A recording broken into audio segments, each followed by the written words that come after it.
Holy shit. Termination of intractable hiccups with digital rectal massage.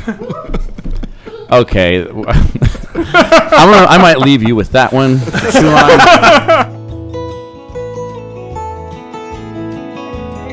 So if you're up in Nashville and you see the Village bar, stop and see if Charlie's there.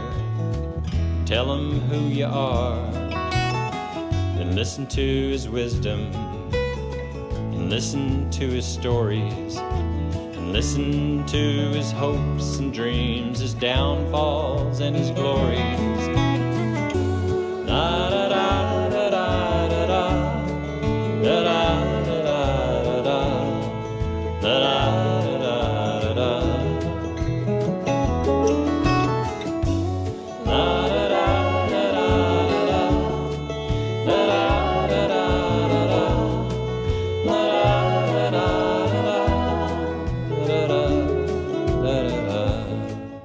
And we're back. Welcome to Villager People. I'm Andrew Perot, and today I've got some Fido coffee in front of me because I'm wanting Bob to come on.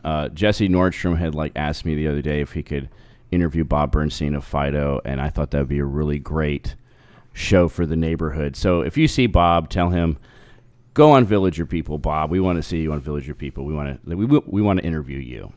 But anyway, so today I have to my right Mr. Troy Bryant, who is you're kind of it's kind of a thing for you. Like the first ask, you always are busy, and then the second ask, here you are. Yes, famously, my now wife asked me out the first time, and I said no because I was busy. And you have to play a little hard to get and everything that's worth doing. So had to play hard the first time, but time number 2, I'm here. Yeah, and so you know, I was Nordstrom was on the ready to jump in. I was like, well, I've got to give Troy one more shot. I don't play that hard. Yeah. Yeah. But anyway, so we've got some a special duo that comes to the bar, and they're actually quite a happy hour pair in the neighborhood. But we got a couple researchers here, which I don't even know what it is exactly they research. They're going to get into that. But we have from the United Kingdom, Mr. David Anderson. Hello. And from are you from Montreal, Quebec? Yeah. Which one? Wait, but both of them, Montreal, Quebec, Canada. Quebec yeah. is the same? province. Okay, I really don't know. But we have American geography. Yeah, right. We have Mr. Martin Defresne. Yes. And we'll get right into it. What do you guys research? I mainly do eye disease using an imaging technique called mass spectrometry imaging. So essentially we fire lasers at tissue sections, me being eyeballs, and map the distribution of lipids, metabolites, proteins. We're in those kind of regions which could be healthy, they could be diseased. So once we have that information, we can then show the distribution in an image and say this molecule is present within the pathology. And then we have to try and figure out why, as to the biochemistry of the disease. So what do you think what is the why? What is the common case or the why? Fuck knows. we're still getting into that. I mean, is there so do you have someone, and you work within somebody's lab, right? That's Vanderbilt. Right, 9th floor MRB3 at Vanderbilt on the road. Yeah. So it's the world's leading laboratory, so it's why I'm here. Wow. That's why he's here. And where were you here before, David, before you got to Nashville? I was in Sheffield, the place where I did my undergrad. I was there for 9 years. So yeah, I mean, it was known for stainless steel mainly, but there's 2 universities, lots of nightclubs, lots of students, so it was a good place to be. Yeah, the college towns are kind of a remarkable thing. It's there's a way you can kind of immerse yourself with partying without being too distracted. Right, yeah, we were learning. Yeah, the science of drinking, everybody. Learning. But Martin, you guys work in the same lab? Yeah. We do different stuff. He's more, like he said, eyes disease. I'm not necessarily on a specific disease. I develop the front end of the technology. So essentially, whatever disease we have when we're writing grants, usually the tissues come to me. And I try to apply the technology to make pretty picture to get money, so that then the project is funneled down to a PhD student to do the entire PhD on this. So I design small molecules that go onto the tissue so that the laser gets absorbed and generates the ion. And what's interesting about technology is what we see is different to what historically has been seen. So you can see protein really easily with what we call histochemistry. It's what they do at the hospital when they're doing panels to try and figure out your disease and biomarker. But what we see best is lipids and small molecules. and those cannot be seen through antibody work. And so it's a brand new amount of information to disease or normal state that we didn't have before. And this is what we're building. So like we spent 10 years building an atlas of what is a normal human kidney. Because, and in all sense, what is normal? And what we've discovered is what's normal for like a white person is not normal for a black person, is not normal for an Asian person. And even between men and women, it's different. Or based on BMI, it's different. So what we think is... When you say BMI, what do you mean? Body mass index. Okay. So like someone that's fat that has a normal functioning kidney is different than someone that's lean with a normal functioning kidney. So what is normal? And normal becomes now a spectrum of where's the line between normal and disease. And that's what we're trying to figure out on the kidney side. But we have Alzheimer's research also. There's people working on more disease like C. diff, staph infection. But yeah, like I'm touching pretty much everyone's project on the floor. Oh, so is there a reason that you kind of you drift between all the different projects? Is that a title or a certain designation? It's more because I work on the front end of it. I work more on the sample prep, handling like how do we expand the amount of molecules and signal do we see. But to do that, we need to either work on the instrument or work on how we handle the sample. And that's what I do. So essentially, whatever the project, I will consult, or they will use something that I've developed in the past and just apply it and figure out the biology. I don't do biology at all. Yeah, it's more method development. I see. So how many people are in this lab? The floor is about 40 to 45 people, but it's 2 different professors. In our lab specifically, I think we're over 20. Is it normally one professor, or is that unusual for it to be 2? 2 aspects to the lab. So there's a core facility. Yeah, it sounds like a big lab. It's big. Huge. It's the whole 9th floor, although we had to give up a bit of space, but that hasn't happened yet. But there's a core facility where people within the university and external collaborators can work with us, and we have a million mass spectrometers for them, and then we have the research side. Where we develop methods, and then we take on collaborations. Why is it bigger? Very, I guess, fundamentally, why is it bigger than the typical? What's the typical lab? It's bigger because I think it was 98 or 99 when they recruited Richard Caproli from Texas. He's the inventor of imaging MALDI. That's what we're using, which is matrix-assisted laser desorption ionization. And he took over the core here at Vanderbilt and developed the Mass Spectrometry Research Center. So he just expanded and expanded and expanded. So there was just more funding for this specific lab or a direction? I mean, Vanderbilt in general has a lot of funding, but it's the opportunity of research and the opportunity he specifically generated by just bringing in people with talent and just letting them do their thing within the framework of the grants. And then he just expanded. Like technically in the field of imaging MALDI, it is the largest lab in the world. The biggest lab after us is... Holy fuck. Everybody give it up for Erica Bryant for bringing our production guy. Sorry, I had to give you a shout out. I didn't mean to break it up. But yeah, so go ahead. But yeah, the biggest after us, like we thought they were big, and then we recruited someone out of their lab and they were like, no, it's not that size. Oh my gosh. We're also in bed with the German company that makes some of our equipment, as in they test equipment in our lab. When you were talking about having to go, they were talking earlier and before we started shooting, and you were talking about having to travel for work. Yeah. So do you guys still have to travel at all for the job that you have now there? I mean, for conferences, obviously, but yeah. I do go to Germany nearly every other year to the company itself to showcase technology or to train their personnel, because they don't have a lot of time to develop method development. So essentially, they just adapt what they see in literature, or they invite people like me to just come and showcase what we can do, and then they just integrate it into their normal pipeline. So what have you found to be the easiest environment abroad to work in? Like, I guess Germany, or what are there specific countries that are easier to navigate? Here. Is it the easiest here? I mean, like, from the foreigner standpoint, like... Because you were saying everybody pretty much... Like, do most people speak English abroad? Is that a thing? Yes. Yeah. Like, if you're that company in Germany, they will speak English to you. Mm-hmm. They will accommodate you. Obviously, if you were to work there, they would expect you to learn German over time, which is fair. But as someone that gets invited, you they gotta don't be care. working there a whole lot, or you're Yeah. you're constantly you're kind of an arbitrator where you're going in and out all the time. Yeah, they have someone that actually lives in England and just travel once a month to Germany, spends a couple of weeks there, and then goes back to England. He doesn't speak German that well, but they don't care because they want him to deliver. And that's in science, that's the big deliver, thing.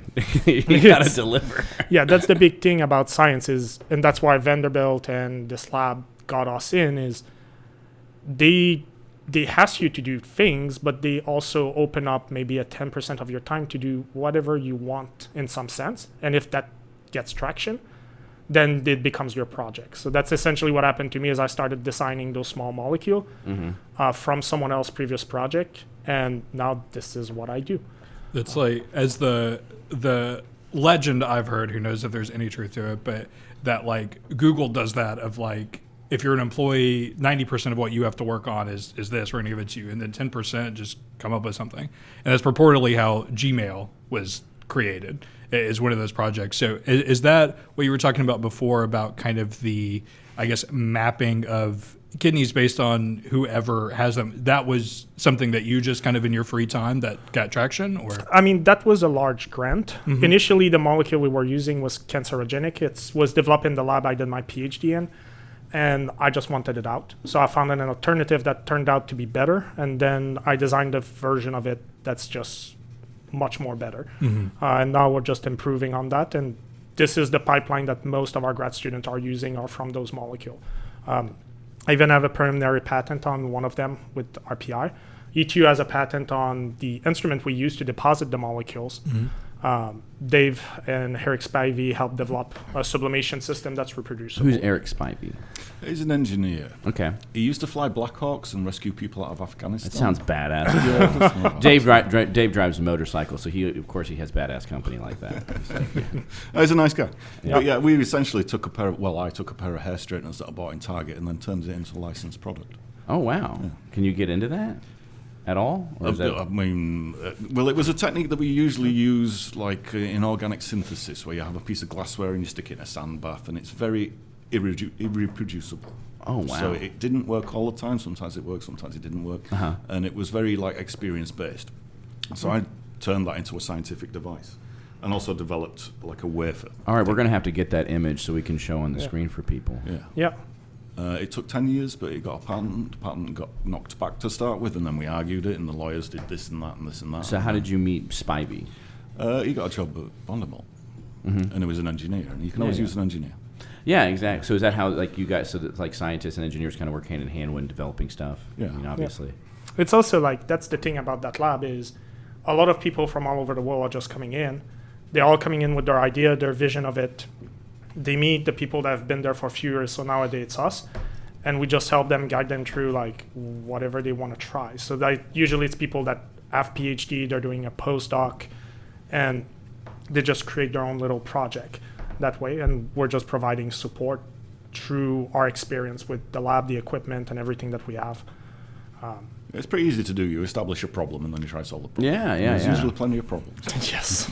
So what brought on the inspiration of developing the device? What came like how did that start? What was the impetus of doing The that? usual process is using like an automated spray. I mean, a long time ago, we used to use an artist's airbrush to spray on these compounds, and obviously that's very subjective from user to user, and the amount that goes down is different every time. So somebody developed a robotic spray that goes from left to right, and back to forth in a certain and that would be like an orientation. assembly type of thing, right? Like Well, it's a robotic instrument, and when we first got one, it was like the software was buggy as hell, so it'd stop and then just pose your sample, and that was like half a day wasted. They've since improved that, and that's now like the leading instrument that people use in our technique. But there was always the sublimation thing, which was a glass device which doesn't use solvents. So I mean, when you're using solvents, you can move things around, and that's bad for our technology because it needs to be where it is in order for us to draw conclusions. Where sublimation is completely dry, so you go from a solid to a gas to a solid again. So there's no solvents involved. So it's a wonderful technique, and in order to do really high spatial resolution to like a cellular level, so like 10 micron, 5 micron, this dry technique was the best way to do it, and I perfected a way to do it reproducible. Mm-hmm. And you said you've been working on that for 10 years. It took around 10 years, yeah. Wow. That's amazing. Yeah. So, and the patent's already done, like it's already... It's people are buying it. Yeah. And So where would you buy that? HTX has licensed it, so it's a company out of North Carolina, and they pay royalties, so that's a bonus. Wow. Yeah. Man. So this is, I'm probably about to ask you an impossible question, but Do it, answer it as please. best as you possibly can.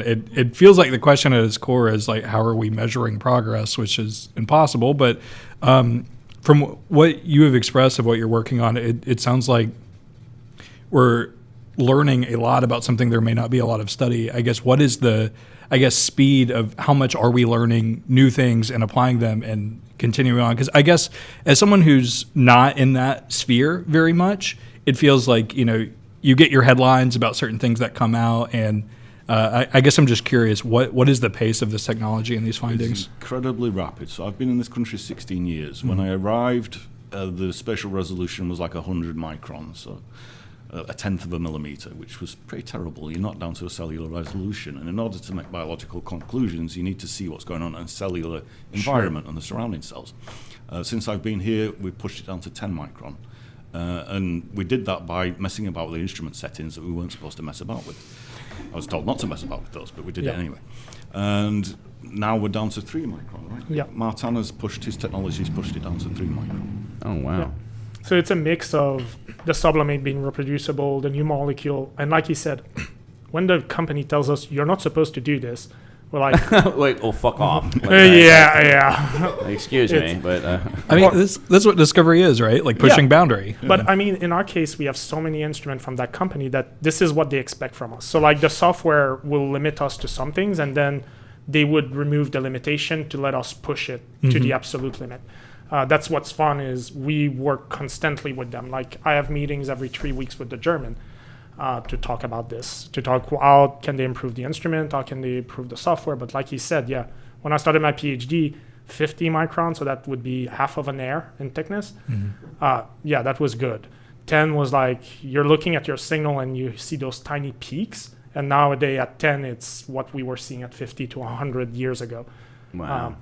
But to you on the biology side, a PhD student will publish like 2-3 papers over the course of 5 years. Okay. And that's biology driven. I publish maybe as first author, maybe every other year, just because things take time. Sure. But also for biology, the problem is it needs to be truthful. And finding the correlation is what brought the lab to become more diverse. So we do multi-imaging, but we do also all the typical technique that are antibody based. And nowadays we can do it on the same tissue. So it's the same cells being interrogated with multiple technology. We call that multimodal imaging. And that gives you, for that same cells, we have a panel of antibody that gives us proteins. So mechanistic information, and then we see the downward product with the lipids, and then we can correlate all of that even to genes and transcriptomics. So like the way the cell generates those protein. And we link all of this together to create a story that, hey, if we're seeing this downward product, this middle product, and this original product, everything's lighting up. This is a pathway that is active. And so in that disease, this pathway is active.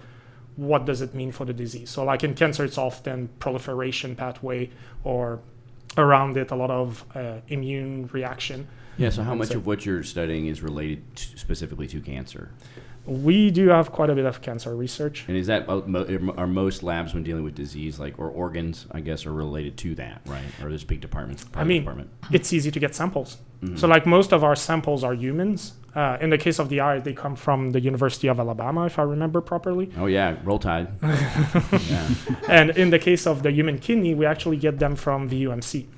So there's people with kidney cancer, they get the entire kidney removed. And so we get either a cancer part, what not right now, but we were getting more of a healthy part of it.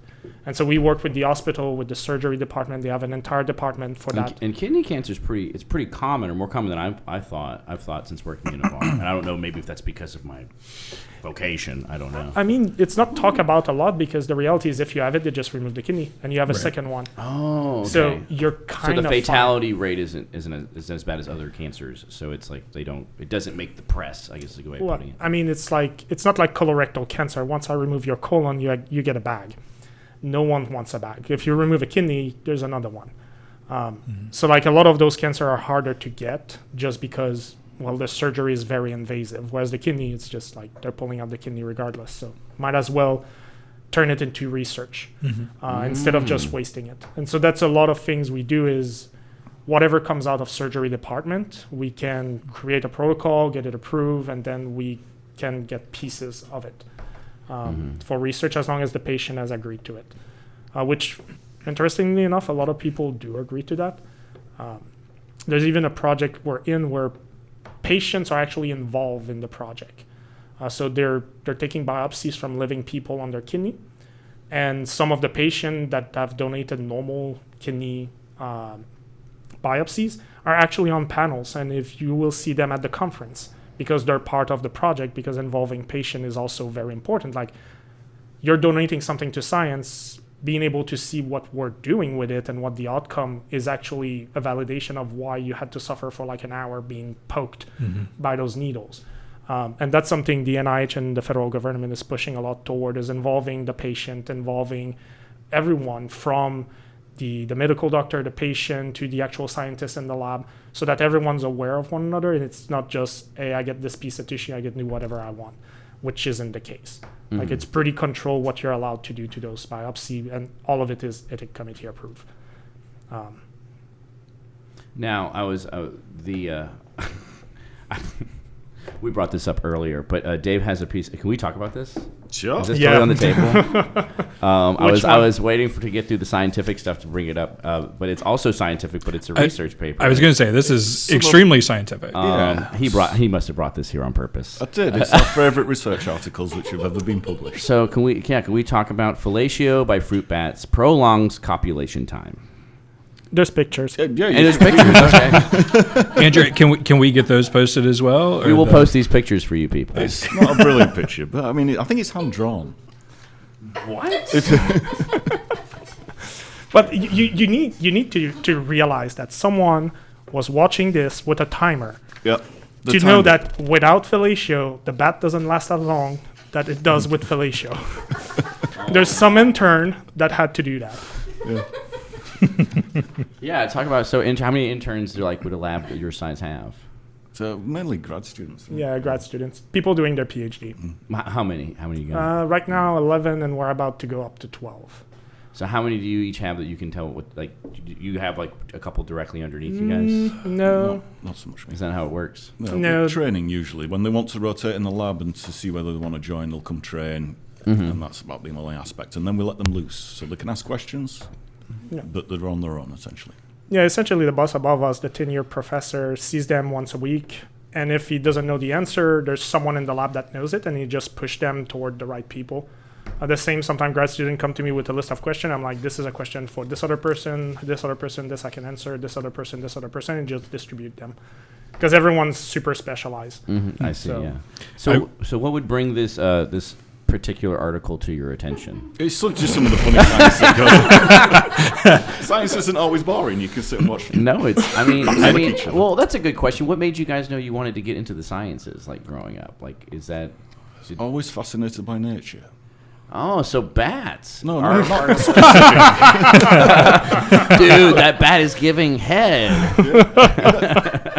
That's so great. I would real quick bring attention to this line of 20 successful copulations were observed among these 30 pairs, and each copulation was from a different pair. 2 out of 3 is not bad. 2 out of 3 ain't bad, folks. Yeah, the good lovers. All right, Meatloaf. Oh my gosh. Oral sex is widely used in human foreplay, but rarely documented in other animals. Wow, that's just. It's true. Do you want to recite any? Oh no, I'm good. But he's already read the whole thing. I've seen these things before. No, Dave, I didn't mean to talk over you on that, but so you said that you were just interested in nature. I mean, growing up, what did that look like? What got you here to what you're doing now? Are you familiar with David Attenborough? I'm not, no. So he's one of the originating people from the BBC, the British Broadcasting Company. And he does wildlife documentaries. So every Sunday he's for decades, right? Yeah, he's like 99 years old. Yeah. I saw him on TV the other day, and I was like, "Who is this guy?" Yeah, go ahead. He's got a very like authentic voice and original voice. So I used to sit there and watch that, and it'd be like, I mean, there's lots of copulation that goes on that program. There's lots of murder and death, and it's just how the natural world works, right?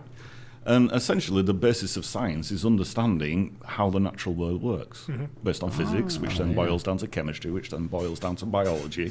And then you get psychology, which is probably the most fascinating, because biology is pretty... Once all the pieces are put together, what does it do? Yeah, you end up with psychology. Yeah. I was always fascinated by it. So I did well in science, because I was always outside playing with bugs and things, and that found myself in that kind of field. Where'd you end up going to college?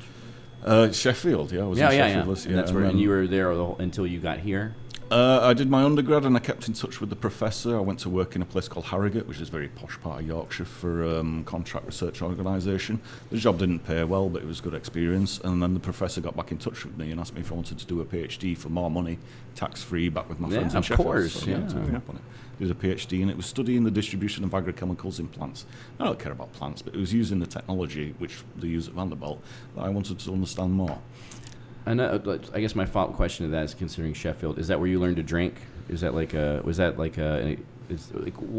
Because you guys are happy hour dudes. You like to have a little bit of fun and tie one on and and joke about. I mean, the rules are different in England. You can drink at 18, but I had a fake ID when I was 15. Okay, so be 21 years old. You're a vet, dude. You like no, because it's true. Because I see Dave and I really can't tell. I mean, I can't tell how many he's had anyway. So he's just like all right, it's a nice sunny day, and it's we're at here. They'll be at the burger joint, and then they'll make their way over here, and they'll be like, well, we'll have two, and then we're done because it's getting dark. Yeah, but you both. Yeah, we don't drink so much on happy hour. The margaritas are legit up there, though. Do you have a favorite bar that was in Sheffield? Favorite bar? I mean, that progressed. I was there for so long, so there was nightclubs. There was always favourite nightclubs. A lot of them got shut down because they were doing illicit activities. They were copulating bands. Yeah, as we all got more mature, we'd go to a pub, and I can't remember the name of the pub, but we all used to go there. We'd go there on New Year's Eve, and then go back to a party. And it was this is the most pub-like bar I've found in Nashville, which is why I love this bar so much. The truth is, like a pub. It is a classic, as I would tell people. But he's saying he did it on plant biology, but there's a story about a fly going inside the mass spectrometer.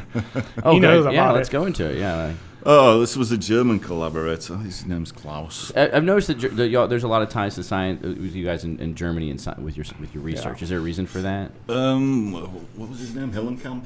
Hillenkamp, yeah. A guy called Hillenkamp pioneered the technique from Mali, not the imaging side of it, so it was like the basis technique without the imaging. So yeah, there's lots of links back to Germany. There's been lots of development in there, like the major instrument manufacturer is based in Germany. Anyhow, this guy worked at the University of Munster, and he was the postdoc of Hillenkamp, so like one of the originators. And we got to collaborate with him. So I've been over to Munster and worked on my leaves with his fancy infrared laser setup and things like that. And then he came over to us with fruit flies that he smuggled through customs.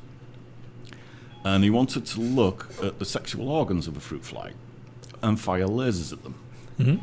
So what he did is he stuck them on double-sided tape like that, so they're waving the little legs about, and we put them into a high vacuum instrument. Shooting lasers at fly sexual organs. Yes, so he wanted to study the pheromones that come off, so you can develop pesticides and things based on that. That was the science behind it. I didn't know any of this, so I'll just get this German guy arriving, sticking fruit flies, and then putting him in our mass spectrometer. And I was like, okay, hit the laser. Nothing's happening. There's no signal. Turn the laser up to 100%. The little fruit fly popped. Okay, that went bad. Try again. So we stick another fruit fly in. And then he goes, shoot it in the gonads. I'm like, you what? And my professor's behind me laughing his face off. And I'm sat there giggling. And the German's obviously straight face, like, the gonads. Like, where are those? He's pointing because he's got a little camera and the little fly's like this. I was like, there, shoot it there. So I shoot it there, nothing works. Turn the laser up to 100%. Pop. Strangest day at work ever. I think it's so funny of just science is this collection of highly intelligent people, some of the smartest people on the planet, that literally just comes full circle back to what happens if we just shoot this fly in the gonads with a laser? Yeah, I mean, that's why it's fascinating. I mean, I was actually because this is the first time that I literally know so little about what you guys do, in a technical terms. that like I could just, because I've watched myself, watching the show all the time, like, man, I should have let him just keep talking, like instead of interrupting. And with you guys, it's like, I'll just pour more beer, like keep going, like because it's amazing to see you to listen to people go on about their research in such an in-depth way. I mean, even that paper says everything I need to know about it. We've got more. Fascinating. Oh, we got more. Yeah, so we got voyeuristic ostriches. Okay, give it. There you go. That's right. Into podcasting, the voyeuristic ostrich. All right. Courtship behavior of ostriches. Okay. So you're into reading research papers about animals specifically? The animals are the most interesting. Right? Yeah. Well, I mean that makes sense, right? So okay, I'm going to make a guess on what the abstract is, and if I'm off, just tell me. So ostriches like to watch. Is that the other way around? Like interesting. To be I don't know fucking shit about research papers. I'm going to read the abstract because it's titled abstract. Yep. 1. The courtship behavior of adult male and female ostriches was observed in the presence and absence of human beings. Okay. 2. Courtship behaviors in both males and females were more prevalent in the presence of humans.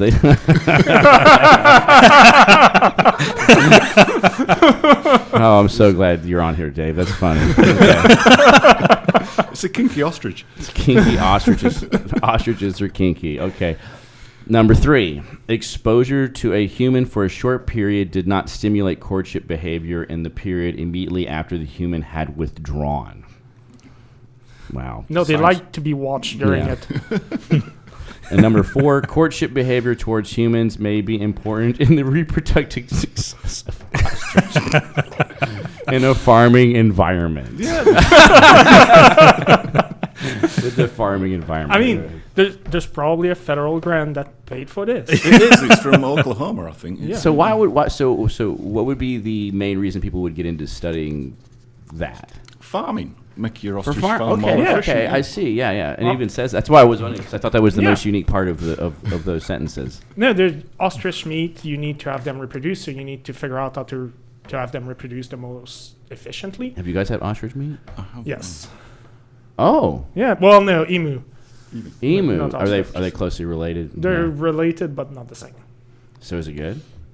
Yeah. Well. Where did you eat it? Where is it? Oh, back home in Montreal, there's farms of them. Oh, okay, cool. Well, there's like farms, like maybe 3 around the city. Mhm.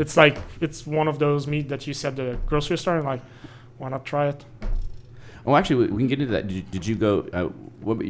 Your undergrad or your schooling? Like, where did you go? I did undergrad and grad school at University of Montreal. Okay. So again, another little party city, and it's the same thing relationship with this bar. I showed them a picture of the bar I would hang out at, and it looks similar to this, just slightly bigger. Mm-hmm. But yeah, like I would walk in front of it, like I was telling, coming from the lab to go back home, and 2 of my roommates were probably in there, so I would get dragged into it, like against my will. Well,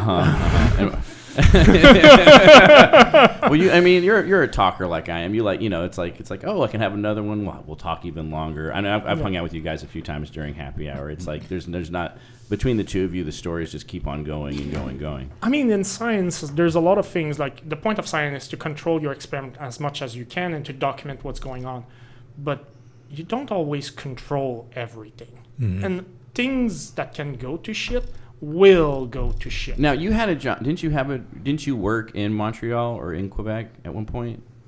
I've worked factories and also a sanitation plant. Yes, let's talk about the sanitation plant. I think that's shit. Yes. Yeah. So, what did you do at the sanitation plant? I was the dishwasher for the lab. Oh yeah, I had a guy that used to come in late, and he was a dishwasher for the Vandy Lab. He did it for years, and I remember. And he doesn't come in anymore because eventually I had him washing dishes here, and we had a falling out. But I mean, on my first day, they brought in cake. It was amazing until I learned that cake is compressed, dehydrated shit. Really? It was literally a pile of little plastic container full of homogenized, dehydrated human shit from the plant that they have to test. Mm-hmm. They have to test for like residual heavy metal, pesticide, chemicals in general. Phosphorus, nitrogen content to know what they can do with it. But they didn't tell me that. They were like, yeah, it's in the fume hood over there. Open the fume hood, close the fume hood. Like the smell was what you can imagine. But it's not the worst. The worst smell is the porta potty samples. Oh, yeah? That is by far. Because the first time they got it to me, they didn't leave them in the walk-in fridge. They left it to room temp. I will never forget that smell. It is horrendous. It's absolutely disgusting. But it was a great job. I got to see the How lab. long did you do that? Just over a summer. Oh, yeah, but you'll never forget that. Like, Let me tell you about my favorite summer job. Sounds like a shit job. I mean, It's a shit show. it paid really well to just Really? wash it dishes. I was at nearly $20 an hour. Wow. And I would work 2-3 hours a day cleaning, and then it was just managing Now, inventory and helping. did that help your resume at all, or did you do it just because it would paid well?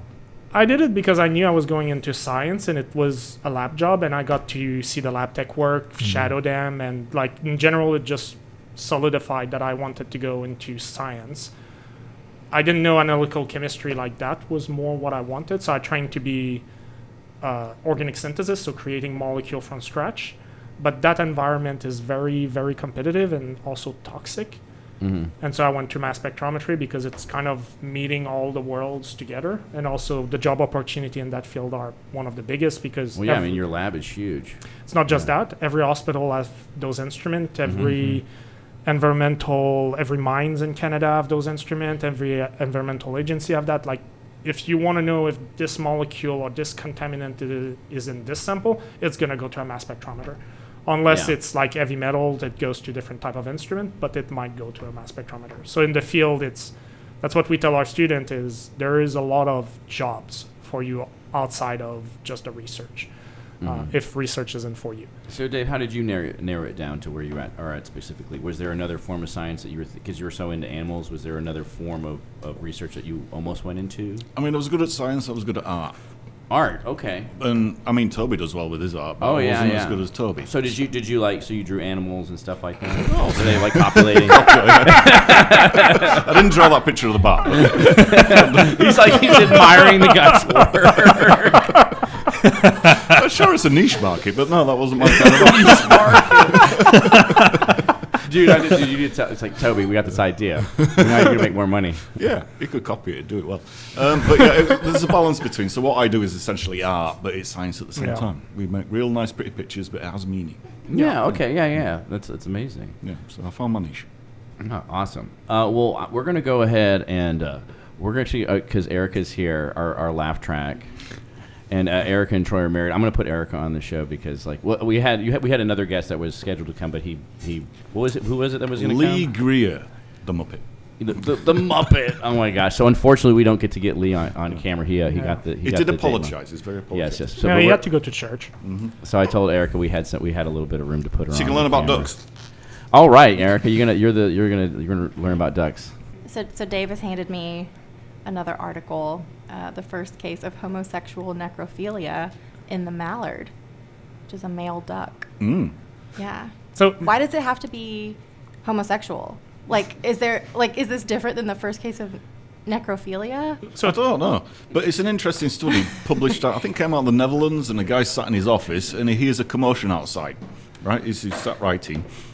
Here's this commotion. Oh no, there's a thud, and then here's a commotion. Goes outside, and there's a duck humping another duck. One duck's dead, and they're both boy ducks. So he writes a scientific article on it, as you would. That's the only way to process that, I think. There are pictures. They are pictures. That duck is very dead. Now, is this a normal behaviour in ducks, or is that just a psychotic duck? Yes. well, to be fair, ducks are known to be kind of rapey. Yes. So this is just the ultimate version of it. I've heard all about the corkscrew and Yeah. the Right. evolutionary track of women. Apparently, it ducks. goes on for several hours. Wow. Yeah. What was the conclusion? Was it just this one really fucked up duck, or was it? I think that's the only research article I've read. Okay. About it, so. That makes sense. Is this author on a list? To give you an idea, there's no federal money that goes into that. Right. That has nothing to do with farming or animal reproduction and output in a farm. It's just that random guy that was like, this is funny. Well, and I guess in the Netherlands, like the sciences are so much more advanced. They're like, yeah, we can do this while y'all are still trying to get your shit together. Oh my goodness. Oh, I did want to offer. So my pancreas doesn't work. So if you need it, like Sure, yeah. We do have an entire span of it with a collaboration from someone at more VUMC about diabetes and pancreas research. So we're doing that too. Okay. We had someone that did her postdoc on it, and now we're getting new people to continue that research. So it's there too. Anything linked to diabetes, it's the same with the kidney, like acute and chronic kidney disease. What is the chronic kidney disease? Diabetes. Like a lot of things linked to diabetes, we get money for that because we need to figure it out. Yeah. And pancreas is at the center of that. Yeah. You can have mine. Also, it's the most phallically shaped organ other than a phallus. So it's great to draw pictures of. Yep. There you go, Erica. I love learning about how. So what? There's the pancreas and then the duodenum, and they just kind of cuddle. I think like that's so cute. These organs just cuddle. Yeah, it's like I didn't know it was phallic, but It's phallic. I knew it cuddled with something else in there.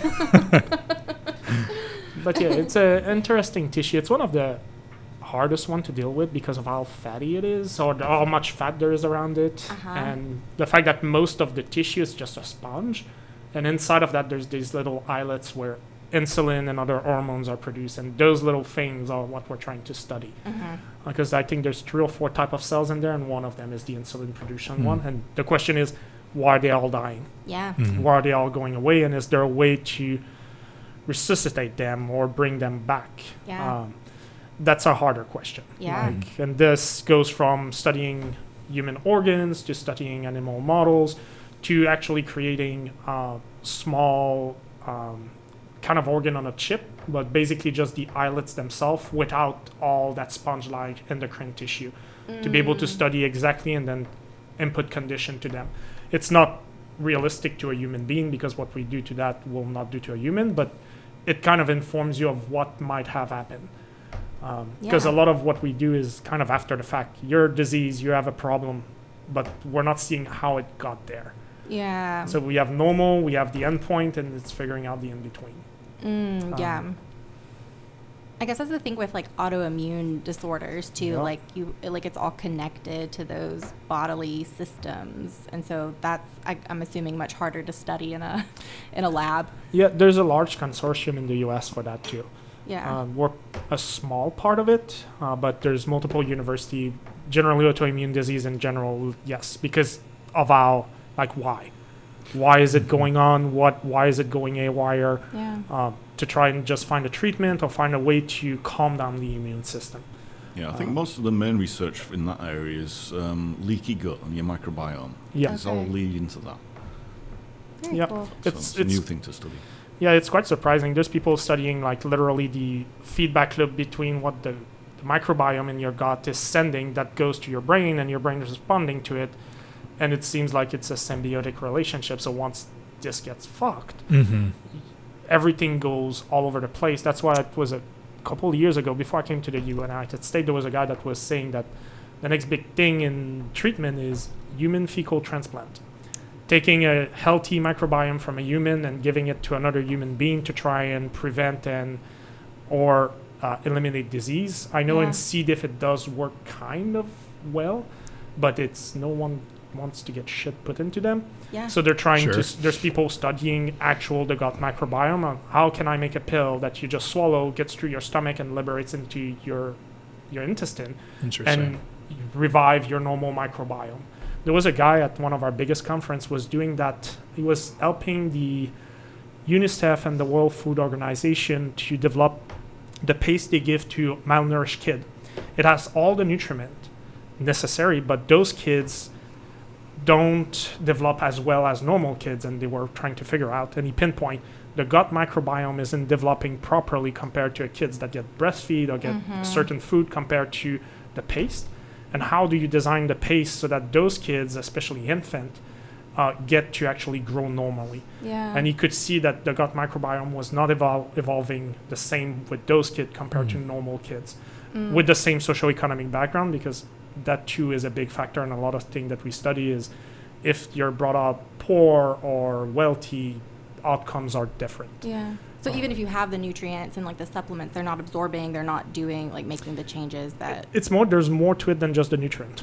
And that's the thing is we're missing what else is in there that stimulate the microbiota instead of just feeding the human.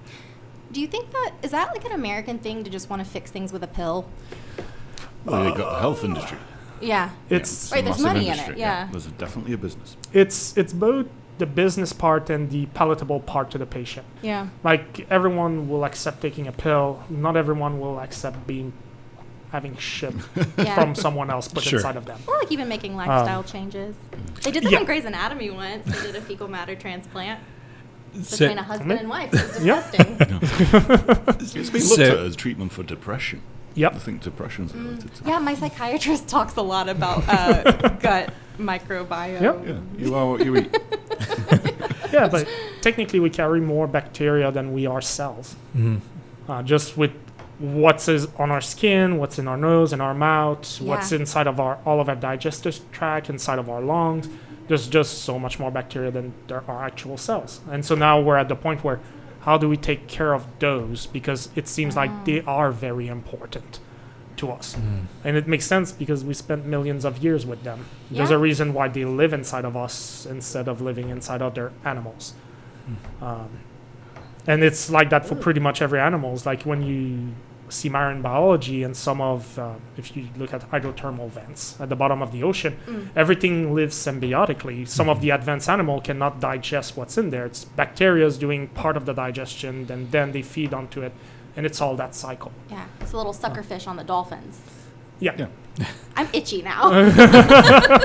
So I guess to kind of come full circle on that, we talked about your interest starting out and what you do at Vanderbilt, but why Vanderbilt specifically? I mean, I know sometimes in like academia and things like that, like the match is just kind of a match, but I'm curious what got you guys here specifically? I never planned to be here. So I was doing a postdoc at Sheffield Hallam for a European consortium looking at irritants and sensitizers for the cosmetics industry. So essentially it was an alternative to dripping shampoo in a rabbit's eye. We'd look at lab-grown skin and test whether it was an irritant or a sensitizer. And they cut the funding after a year, which kind of sucked. So my professor said, look, you need to get a job. So I went on the American Society for Mass Spectrometry website and I saw a position with a guy called Kevin Shai, who works alongside Richard Caprioli, the pioneer of the technique. So I thought at the very least it'd be a good interview experience. I wrote my CV in an afternoon, sent it off, got an email response 2 or 3 days later. Can you provide 3 references? Like, sure. Like 2 or 3 weeks later, I got these references together. Then I got an email saying, when can you start?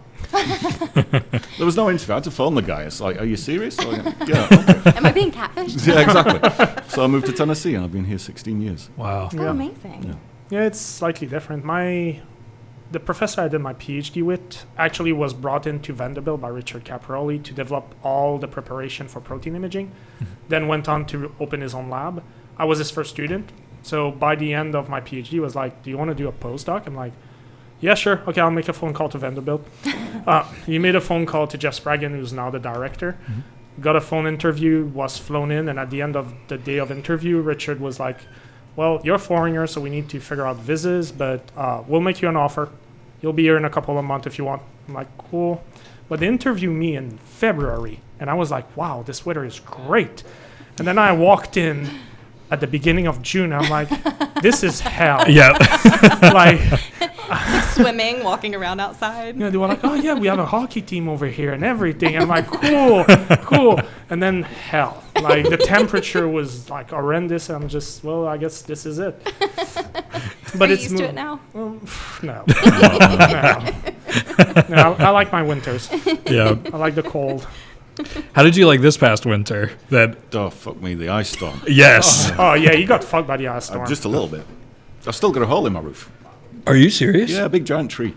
Oh, my gosh. Yeah. And now a roofing company's trying to rob me of the insurance money. So that's fun. Yeah. Did you guys go without power? Did you lose power at all? 11 days. Oh, my god. 7 of those with small children. Oh wow, that is tied for the worst amount of days I've heard. The small children, I think, puts it in your favor. Yeah, I mean, I just installed a wood furnace, so we had something to cook and something to keep us warm. I've got 3 fish tanks. I had to get all the fish, pile them all into one tank in the kitchen, and keep a fire going for 11 days. Wow, swinging an axe around and a chainsaw. So at least I had purpose. Wow. I mean, I live not near Vanderbilt Hospital, but Centennial Hospital, so no power loss. Okay. Great. And to be fair, like if I were to lose power, I would just pack up and go to my office and just live in the lab because the hospital cafeteria doesn't close. So you have everything you need. But, I mean, Vanderbilt never lose power. They have a small power plant on site, so that makes sense. We thought we were going to be lucky with the power outage because we live like 2 blocks from Vanderbilt, but we didn't have power for 8 days. Well, that's why it's not a priority to connect them, right? Because they have their own power. Yeah, that makes Whereas sense. the Centennial Hospital, I don't think they do, and that's why like I never lost power because I'm literally through my living room I see one of their building.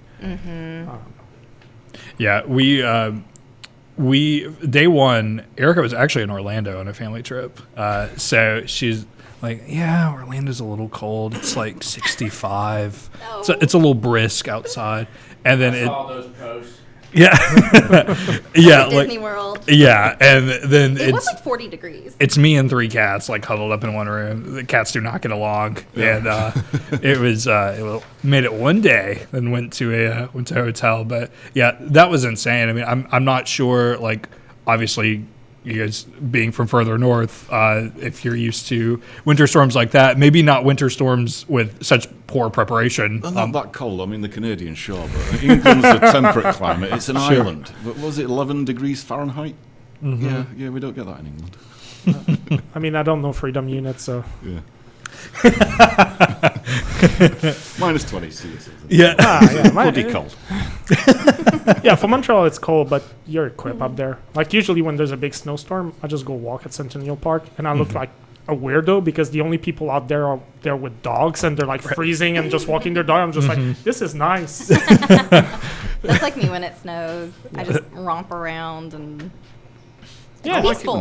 Peaceful. It's silent, right? Yeah. Silent. Snow is great for like a week. After that, it's just hellish. A few years ago, that I think it was 2023 or 24, where it was one of those, like, it was a nice snow, not bad by any means. And I work from home usually. Erica typically goes into the office, but because of the snow, she couldn't. Their office was closed. So by like day 3, you were like, I've got to get out of here. You're driving me absolutely insane. I've got to get back to the office as soon as possible. But I'm also curious too. We usually ask this question at the top, but your field of work is just so interesting. We went straight into that. So how did you guys end up at Villager for the first time? So the guy that was supposed to be here, called Lee Greer, remember Sam's Sports Club? The sports bar. I don't know. It's where Hop Daddy is. No, it's not where Hop Daddy is now. It's the clothing store next to where Hop Daddy is. Okay. So it used to be a sports bar. I moved into Hillsboro Village at what was called Century Apartments. What's it called now? Hayes House. It's called Hayes House at the top of the street. Gotcha. Yep. So I think my first bar was the dive bar. Let's see, railway carriages. Brown's Dinner. Brown's Diner. I went there first, and it was cool atmosphere. And then found Sam's, and then I met Lee and his lawyer mate Matt. And I took the piss out of Lee for wearing flip-flops because I don't know why everybody in America wears flip-flops. Men should not wear flip-flops. Exactly. It's not something you do in England because somebody in high beach. heels is going to stand on your foot and it's going to hurt.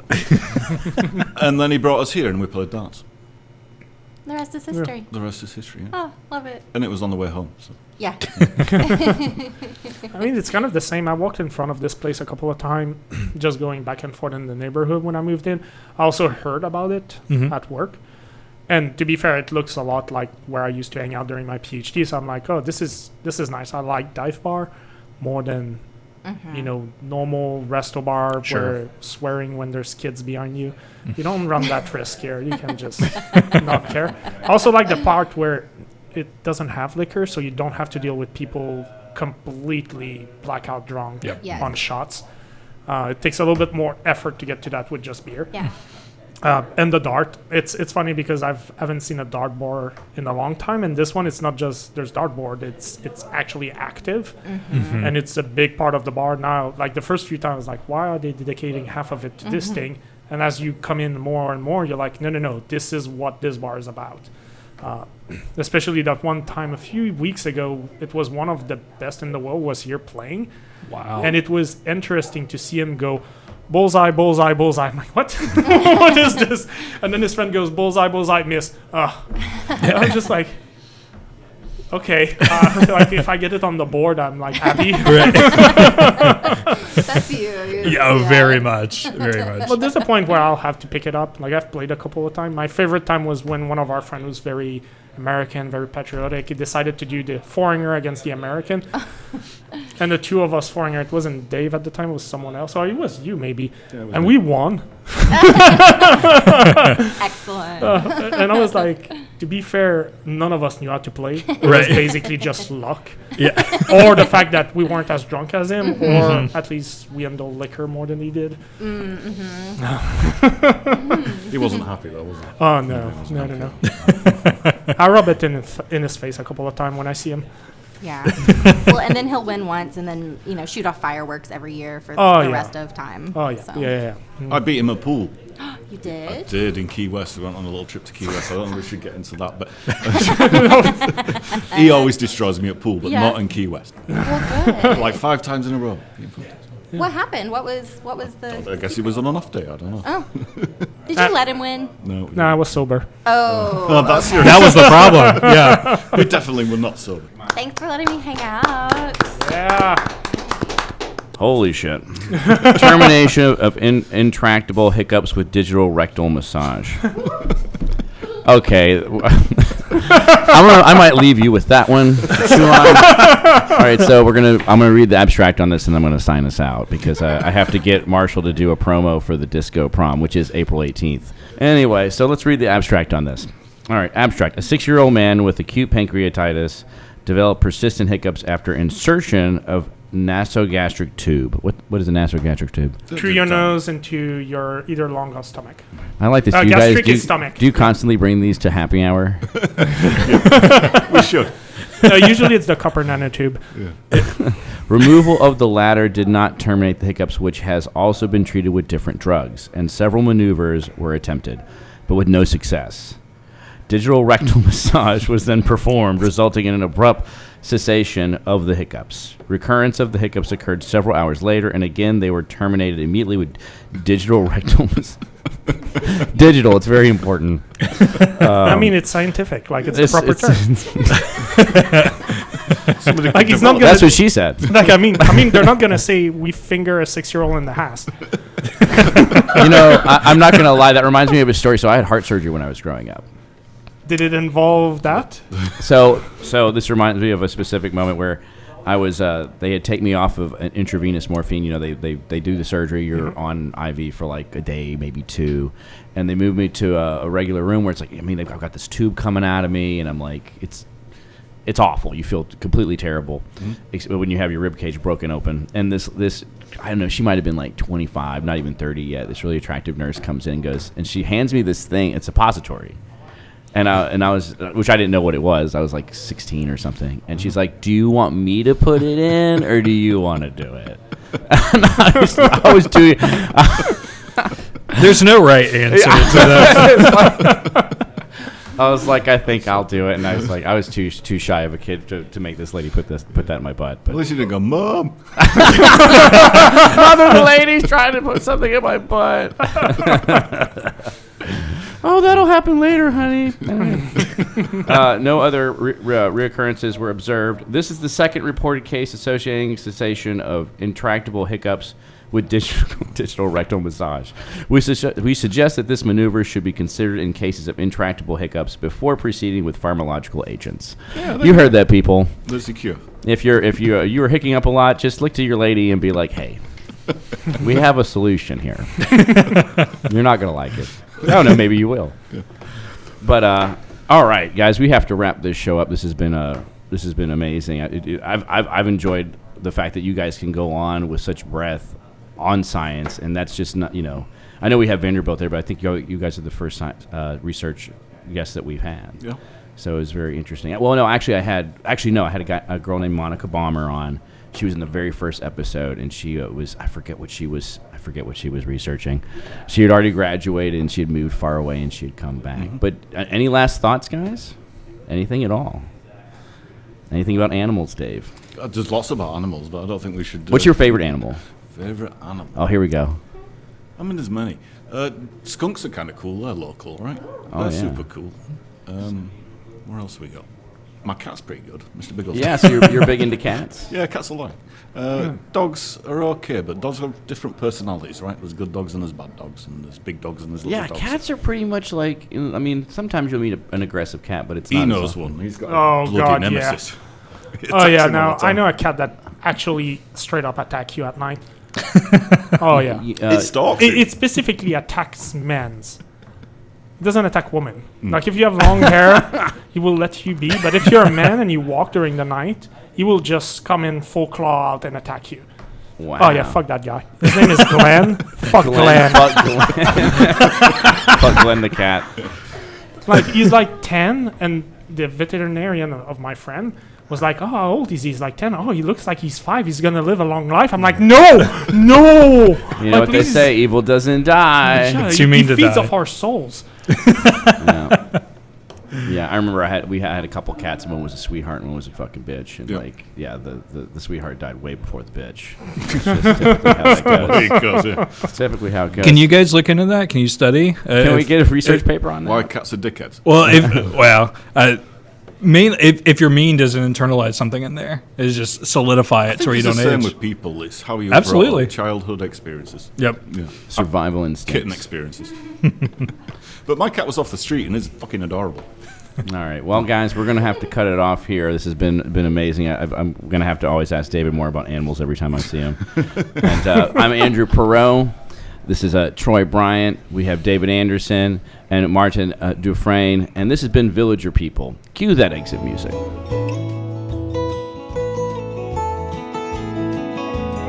So if you're up in Nashville and you see the Village Bar, stop and see if Charlie's there.